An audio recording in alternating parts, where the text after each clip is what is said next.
श्री भगवान के प्यारे प्यारे भक्तों, आइए श्री भक्तमाल के माध्यम से गज और ग्राह की कथा सुनते हैं। द्रविड़ देश में पहले पांडे राज्य के एक राजा थे इंद्रद्युम्न। वे सदा भगवान के स्मरण, ध्यान, पूजन तथा नाम जप में ही लगे रहते थे। एक बार वे कुचाल पर्वत पर मौन होकर वानप्रस्थ आश्रम स्वीकार करके श्री हरि की अर्चा करते थे।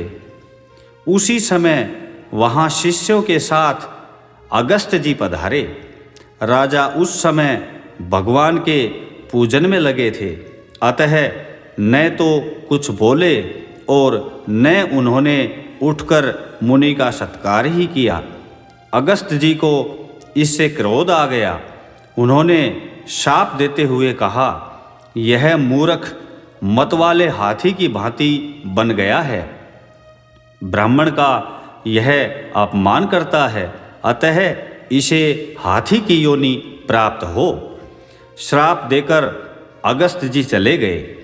उनके शाप के प्रभाव से शरीर छूटने पर राजा इंद्रद्युम्न क्षीर सागर के मध्य त्रिकुट पर्वत पर हाथी हुए। वे बड़े ही बलवान थे।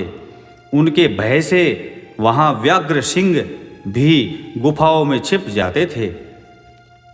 एक बार वे गजराज अपनी युद्ध की हथनियों और कलभों हाथी के बच्चों के साथ वन में घूम रहे थे। धूप लगने पर जब प्यास लगी तब कमल की गंध सूंघते हुए वह युद्ध वहाँ के सरोवर में पहुँचा। वह सरोवर बहुत ही विशाल था। उसमें स्वच्छ जल भरा था। कमल खिले थे। सभी हथनियों ने जल पिया, स्नान किया और परस्पर सूंड में जल लेकर उछालते हुए क्रीड़ा करने लगे। उस सरोवर में महर्षि देवल के शाप से ग्राह होकर हूहू नामक गंधर्व रहता था। वह ग्राह जल क्रीड़ा करते हुए गजराज के पास चुपके से आया और पैर पकड़कर उन्हें जल में खींचने लगा। गजराज ने चिंगाड़ मारी। दूसरे हाथियों ने भी सहारा देना चाहा, किंतु ग्राह बहुत बलवान था।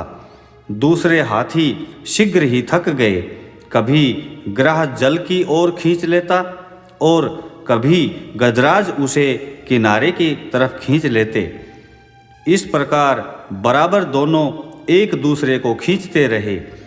गजराज में हजारों हाथियों के समान बल था, पर वह घटता जाता था। वे थक जाते थे। ग्राह तो जल का प्राणी था। वह इनसे जल में बलवान पड़ने लगा।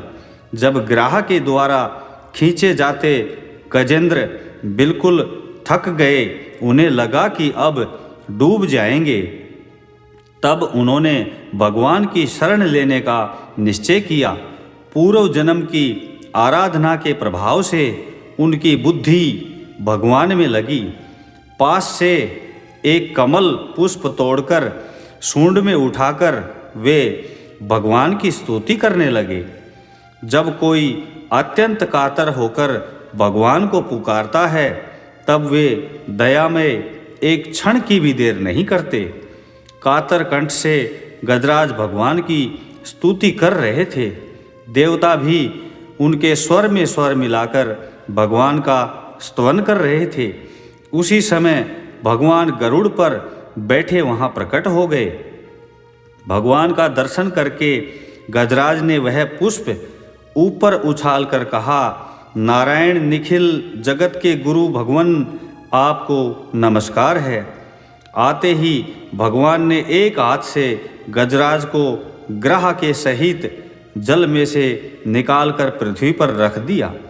अपने चक्र से ग्राह का मुंह फाड़कर भगवान ने गजराज को छुड़ाया।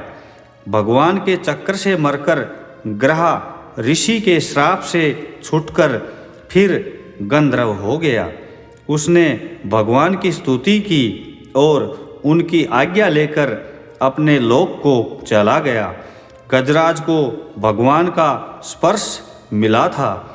उनके अज्ञान का बंधन तत्काल नष्ट हो गया।